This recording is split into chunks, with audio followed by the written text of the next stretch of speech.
si beaucoup un jour parce que finit nos maman a été papa na été. Est-ce que par contre pas finir maman na été. Non, par contre, il y a tinda bana mobo ya mal à l'aise bazana kin. Ba finga père na biso ba finga bana nga ba zengi. Ba finga nga so moteki pétrole. Ba finga nga so ndako na ngeza ka soki bar soki hôtel, tu vois. Mais ça faut faire très attention parce que comment ça était ba bureau ba musicien tout ba bureau ba musicien. Non, c'est lui le commanditaire. Attends s'il te plaît. Na babilo ko na nyonso. Pour ne stopper ba énergie nango, ba hémorragie nango, il faut lui-même. Papa chéri Jibem Piana. Il est tout tigana na elwa Wembadi. Papa imbakina mais tout tigana na papa chéri. Merci na Ferigola na ba soutien. Merci na héritier Watanabe na ba soutien. Moi banana ça fierté musique à Zaïwa. C'est Faustin Lolendo, et puis Silius Kram, voilà. Faustin Lolendo, c'est qui? Moi, on n'a pas Faustin Lé qui a serre dans le Tina. Fanny. C'est lui qui vient de faire comme on va tout mourir, tout. Nous avons mis ça. De temps à l'école, ah bon? Mais lui, même pas. Là. Oui, raison tout le monde essaie de monter ses pères au Makassi. La conseil na e, so boka faire, zo ba faire bona boy. Et ça que nous tombons avec blonde. Non mais et ça là bien d'abord faire ben oh ça là bien déjà qui est en lobby qui non kakol mutu. ABC ou le bague kakol mutu. ABC qui fait radio sur la dans via autant pour la tête qui non pas le ba makam faire. Il faisait la cacole. Tout à l'heure, Dengue Faustin Lolendo, il y a personne, il y a des gens comme nous à Canada, tant que ils ont dit que Rod, tu n'as plus besoin de quoi. Parce que pour la nuit, tant pour ça, il y a le bon mec. Il y a bien un jaloux, complexé, aigri. Je rigole si il y a un cabon. Soit l'inganga ti malinga yo imba pe na album nangati. Après, ba makambo nyonso mo soit mati. Akuma attention na expliquer non a éliminé bato menga sikoyo lokwa na nka na bima liboso na ye na bango na bana ya poto liboso na ye na bango na bana pe kolata bien liboso na ye na bango. Donc ça dit c'est difficile représailles wana et en côté langa et puis voilà quoi. Aujourd'hui tout charma clair et net pour bino ba oté to fula été. Est-ce que vous imaginez le roi Niamakor il traîne avec Werrason. C'est un truc de malade. La famille, on pas plus tôt. On vieillit, le savoir ne ment pas. Appelez-moi The Game. Gossip DRC News avec Jazz Gavoulou. Hein? On parle plus trop. Presse en ligne. Avec intelligence, avec sagesse, tout ça. Pas trop de polémique. Ce qui on mélange pas les torsons et les serviettes. Hein? Non, les serviettes, on ne dépend pas des torsons. Gossip DRC News avec Jazz Gavoulou. De belles interviews, de belles collaborations, de belles images. Parole de Fabregas. Appelez-moi The Game. Gossip DRC News. Les boss, ah. Bienvenue à tous et merci de nous rejoindre. C'est Gossip DRC News El Paris dans cette émission spéciale Piano Bar, vraiment Piano Bar, version Europe bien sûr, où nous recevons pour vous un artiste et musicien hors du commun. C'est vraiment mon bandal et à la musique Kitoko à Nigisa. Comme vous le savez, bandal les a communes moko au commune Tembe. Et aux armes tongé mais fille moi tongé faut en balle dans la bandal. Fille moi ya lemba faut en balle dans la bandal. Basa bandal baningisa penza comme il faut mais bandal baningisa. Et puis après wenye pe ko kota sous ma solo le changer qui va donner dans ndenge moko exagéré. Mais ce peut-être pas wenye mambola ta ba on penza comme il faut.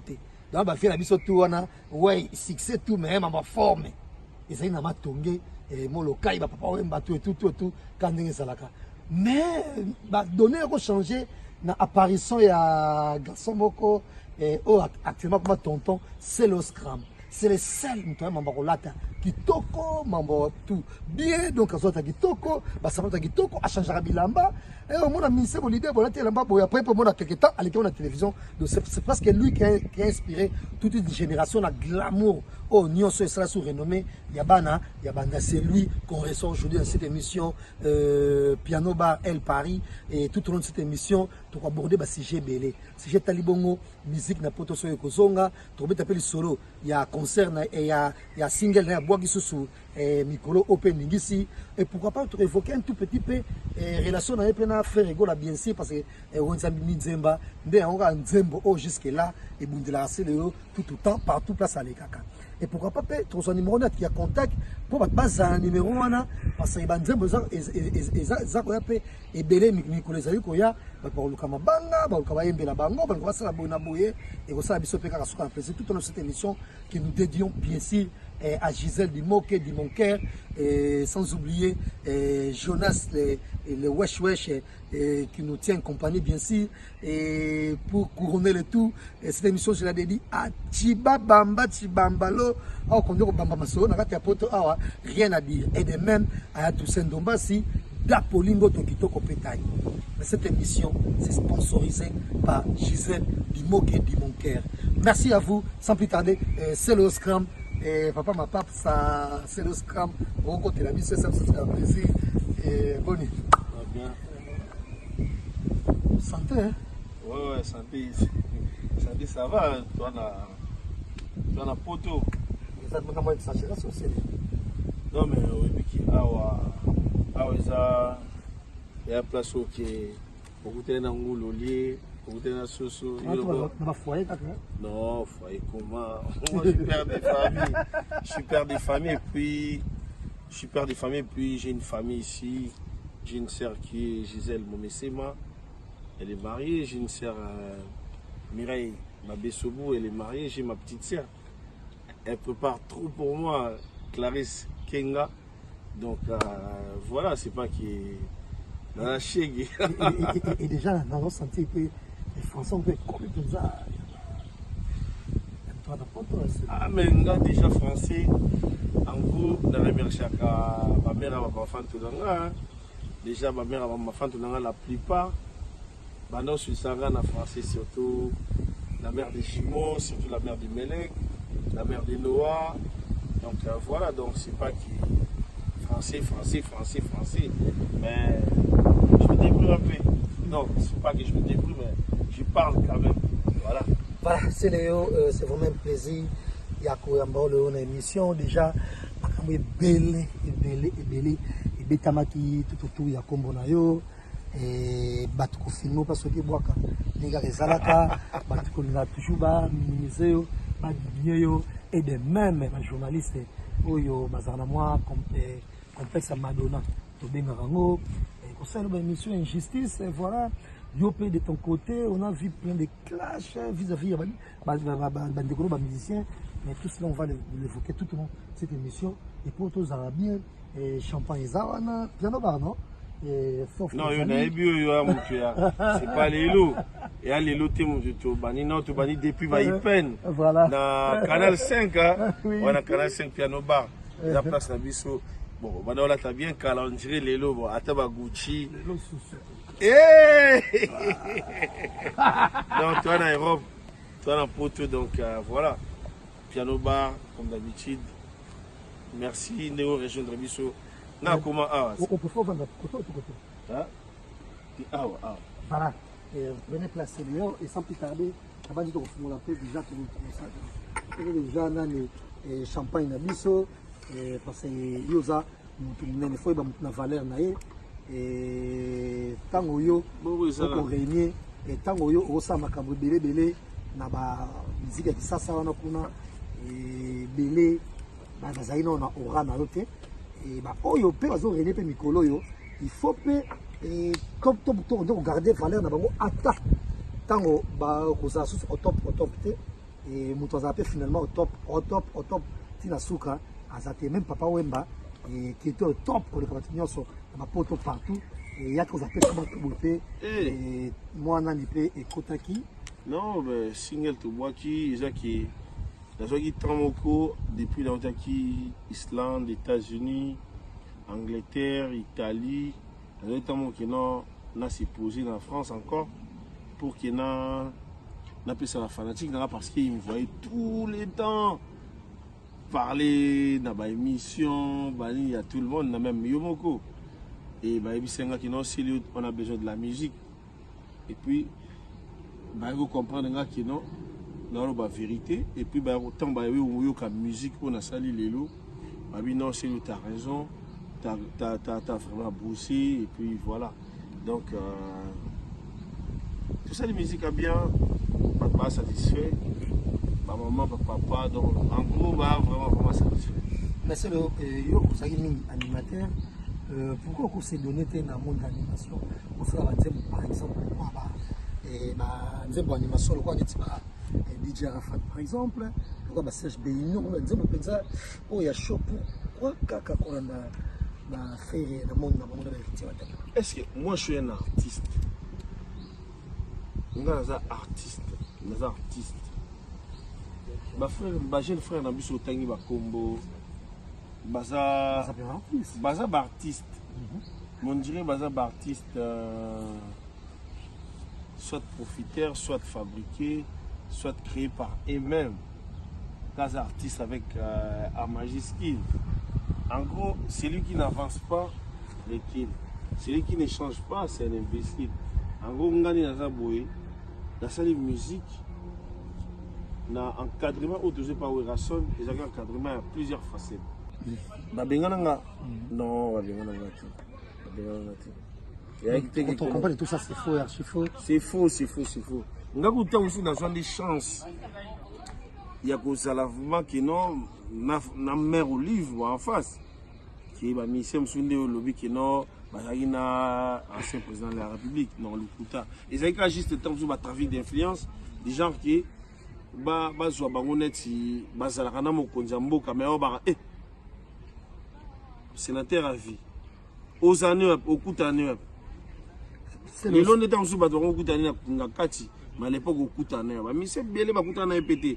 Et belé, bah, mais ma haute, CD nanga yango, bah, pesa pété. Et belé, bah, mais ma haute disque d'or nanga yango, bah, soit fait chanter. Mais ngana, mais ma CD nanga y a yes week-end, la signa pour na Maman Olive, la signa pour na ancien président de la République, na pesa bazoa yango. Ça dit que un enfant béni, et ça grâce que vous avez na mère, na père. Clin d'œil spécial au sénateur Adonis Ngambani, d'Agili Kitima, et d'Akoko Mills, qu'on a biso, et ça biso, ce qu'on a plaisir, mais c'est le quand on est dans le solo, il y a Bandal Wana, dans autant il y a un moukier, na Bandal, parce que Bandal est comme vraiment temple, il y a musique bien qui va m'isser de partout, et autant il y a biso, musicien, na Bandal. Parce que dans la bande, les musiciens, la génération Amino, vous appelez moi et Belé, on peut facilement citer. Est-ce qu'on peut, pour bien faire la bande? Faire une année qui n'a pas de jeunes, n'a pas de banda, n'a pas de et puis voilà. C'est ça? Est-ce que Héritier trouve bien pour moi la bande? Héritier n'a pas de moi qui tambo, des fois il fréquentait banda. Bref, Héritier pour moi qui tambo, donc la bande, alors, il y avait qui dans la génération de Bandal? On peut facilement citer Koussa. Il y a des Bandal aussi? Jordan Koussa, normalement, c'est un vieux. Jordan Koussa, un vieux dans Bisso. Jordan Koussa, Charlie Adjanga, Ezin Kapaya, Gino Liaki, Streli Mikobi, vieux Bisso de Hara Okuta dans la musique. Descantouré.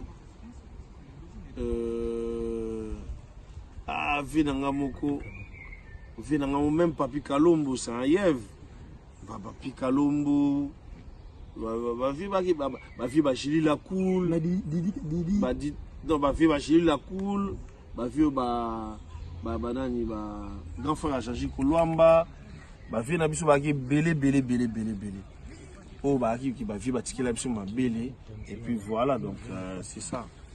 Et les locaux, c'était vraiment bien. Et tout à l'heure, l'émission Pema Izali, qui est l'un des rares artistes musiciens zaïrois, au Posoma Penzandakubu. Et puis, na commune qui est Bandal, à Opema Cameroun, c'est Van dans Poto, aux appareils français, on a vu ouvrager de partout, Calamine était passeport, Zaïro Zobima. Et je ne sais pas, passeport, comment? Passeport non français, donc passeport congolais. Congolais, ah ouais. Donc yo au Botarabana ah portera combo na yo, c'est normal aux gens mokanda na yo pour la sima. On va porter comme des sites parents français. T'es toujours parent français, voilà. Et félicitations en même temps, parce qu'on a un pote, donc on a bon en musique, on a un pote grand frère, la petite sœur. Non, oncle, la petite sœur. Et c'est aussi la péwanate, mais les loyaux. Donc là, c'est quoi? La Simana Rose attend à 10 français. Mes nièces, mes neveux. On a aussi reconstruit au Bandengwana. Donc, ceci 2020, il y aura plein de merveilles dans le combo. Mais ce qui est dans la banda loana, parce que tellement dans la banda loana, oh, bamba, si va mettre la tole banda na bango, bangubi, trésor mokunda, batebele bele, mon habite banda na juste, et ça, penza, ninyango, mais les lois pour yo, musicien nango, et ya mona banda, au moni, mouvement sur la fierté à musique à Bazaï. Musicien à mona banda, ça, fierté à musique à Bazaï, c'est Faustin Lolendo, et puis Sirius Kram, voilà. Faustin Lolendo, c'est qui? Moi, on n'a pas Faustin Lé qui a serre dans le Bissotila. Fanny. Salut, c'est bien, tu peux c'est comment. On va tout brûler, tout. Des amis, De temps à l'école, moko. Ah bon? Mais lui, même pas. Non, ma photo, Zali. Oh, ma photo, non, pas ma photo, mais peut-être la première copine, Chamamba, c'était Aminanga Makassi. Voilà, donc on a des vécus. Mais bon, aujourd'hui, il est devenu Akumi. Moi, je suis au Nakumi. Oui. Non, mais attends. Toza na baveki, totangi place moko, papa ou abotinga. Aveni nae, eza après, aveni papa ou abotinga. Eza, oelandie, eza aveni ba Faustin. Ngai, aveni on atanga Saint-Jean, totanga, il y a otanga na EP3, je crois. On a otanga na EP6, on était des amis, mais bon, aujourd'hui, il y a l'ingate, bon, il y a sur le pélomo, c'est le. Par exemple, contre succès, il y a du Givenchy, il y a l'attaque, on tout ça ne peut pas les passer.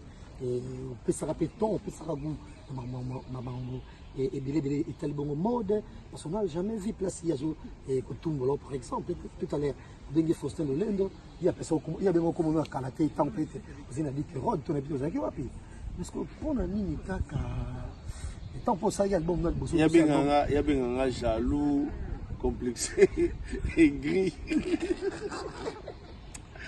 Je rigole si Nayoka Bongo. Mais je ne crois pas que même sa propre sœur, Tina, a dit qu'il n'a pas haine à son petit frère. Je crois que même ma sœur Tina, ma sœur Nabiso, ma Mireille, lui là, c'est les frères, c'est lui, c'est les frères à Faustin. Donc voilà. Donc, les habits au Moko, il y a un sango, ninga comme ça. Mais en gros, soit l'ingangati, malinga, il y a un album nangati.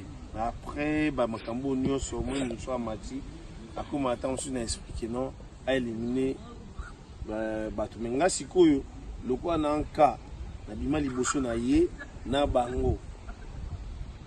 Na bana ya poto liboso na ye, na bango. Na bana pe olata bien liboso na ye, na bango. Donc ça dit c'est difficile. Représailles Yourana et au côté langa et puis voilà quoi. Mais en gros, c'est beaucoup de un jour, parce que finalement, maman a été, finalement, papa n'a été. Est-ce que par contre, non, par contre, il y a une bala mobo ya mal à l'aise parce qu'on a kin, la finga père na biso, la finga bana nga batizengi, la finga nga sur moteki pétrole, la finga nga sous ndaku na ngeza ka. Soki bar, soki hôtel, tu vois. Mais ça, il faut faire très attention parce que comment ça a été, bureau, musicien, tout, non, c'est lui les commanditaires. Non, c'est lui les commanditaires. Attends, s'il te plaît. Na babilo kwa na nyonso.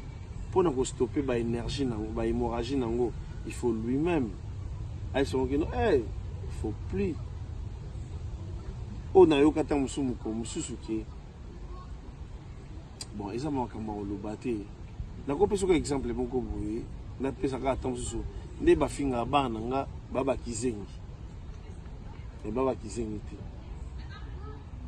eza bato na ye oyo ya tindaka tant so bon mais c'est le problème quand que c'était pas bana parce que d'être développé e bana ni Marc Olivier d'être développé ba finga pe bongo c'est faut ça ta vidéo mona bango prouver national examen na RTNC on a kalaté ba kala kasi bazaka bongo national examen déjà na RTNC bango c'est 18 ans en septembre oh c'est une vidéo quand même bah si 18 ans en septembre ba mona bango bonne santé oh ba pesina ba intact Melek intact Marc Olivier intact Noah intact bonjour monsieur coup d'appel madame Marc Olivier na Braza 18 ans en septembre c'est déjà ba momi c'est que so ba ba momi ngana massa na bango parce que jour monsieur devant na Marc Olivier na Braza à Benga Kandeza ah papa ça fait longtemps on s'est pas vu tout mais non ngazali puis voilà na hôtel à Bino.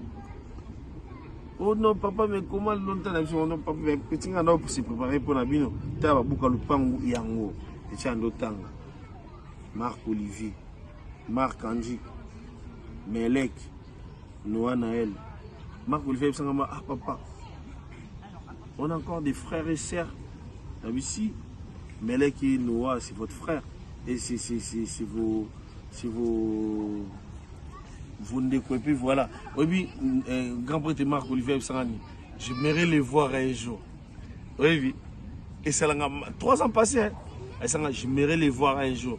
Au moment où non, petit a 16 ans, mais à l'objet que non, j'aimerais les voir un jour. C'est-à-dire qu'il y a une responsabilité.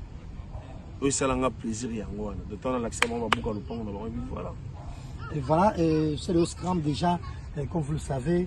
La musique est un peu moins compliquée. Le monde est local, moi, boy, comme si on mérité, tout ça qui critique. Peut-être que comme journalisme, ils ont la il y a un moment comme si comme si on manqué, le problème qui nous respecter, pour manquer, bah, il y a un besoin de respecter.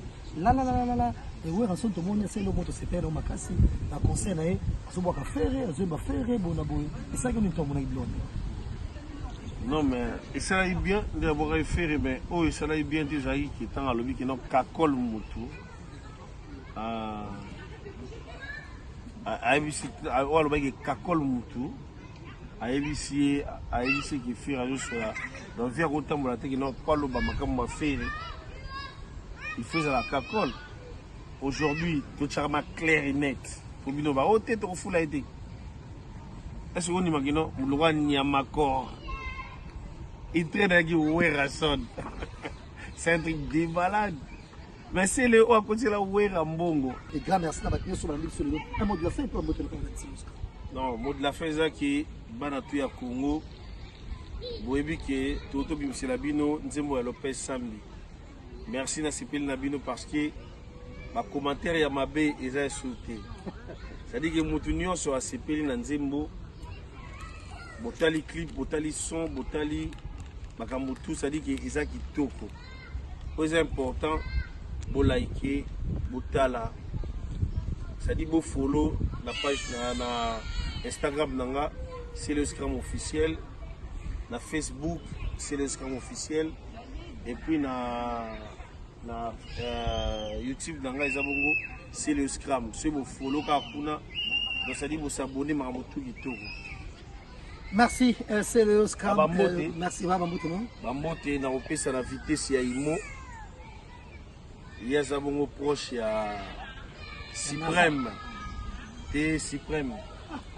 Suprême, ambassadeur suprême de la paix, Richie Watanabe. Ah ouais. Et puis merci, na remercier Bango vraiment. Na Robo Santé, remercier Bango parce qu'il m'a payé une force à Makasi. Papa chéri, Jibem Piana. Il est tout tigre na Noa Wembadi. Papa Mbakina mais tout tigre na papa chéri. Merci na Ferrigola, na bas soutien. Merci na Héritier Watanabe, na bas soutien. Merci na Alèche, King Alèche, dans un message na yo. Sans oublier Faso Djamba, Aris Kazadi, Stomi Akafulek, dans le restaurant naé. On a passé tout bambo de place Basali. Tout ça toujours pour Tini Gabiloko. Tout ça mon konza Zahir Awa Jazz Kavulu. Tumbu toujours. Grand merci à Ige Massoudi, à Rouen, à son épouse Atalia. Merci également à Fiston et Daya depuis Lille. Merci à Talibiso, avec le Scrum. Si ton nom c'est le Scrum, c'est vraiment un bon tonton. Et à ça la fierté, la musique. À Sala, toi Sala. Non, au Sala, mais et toi, on est sur 3e ou 4e dans la trace qui toque. Non, Jazz. 2020, c'est le Wenza Minzemba, tu vas na Kenge. au Canada. Kenge. Skolande tozabo to Miss Lopez Sambi. Tu commis déjà la bandundu. Ça dit tu commis la bandundu, ça dit que Kwilu to leki déjà, Maindombe to leki. Ça dit tu commis Gishasa pour nous. Merci à vous. On fait retour prochainement sur Gossip DRC News. Au revoir. Voilà la famille, on parle plus tôt, on vieillit, les savoirs ne mentent pas. Appelez-moi The Game, Gossip DRC News avec Jazz Gavoulou. Hein? On parle plus trop. Presse en ligne, avec intelligence, avec sagesse, tout ça, pas trop de polémique. Ce qui on mélange pas les torsons et les serviettes. Hein? Nous on est serviettes, on ne dépend pas des torsons. Gossip DRC News avec Jazz Gavoulou. De belles interviews, de belles collaborations, de belles images. Parole de Fabregas. Appelez-moi The Game. Gossip DRC News, les bossés, ah.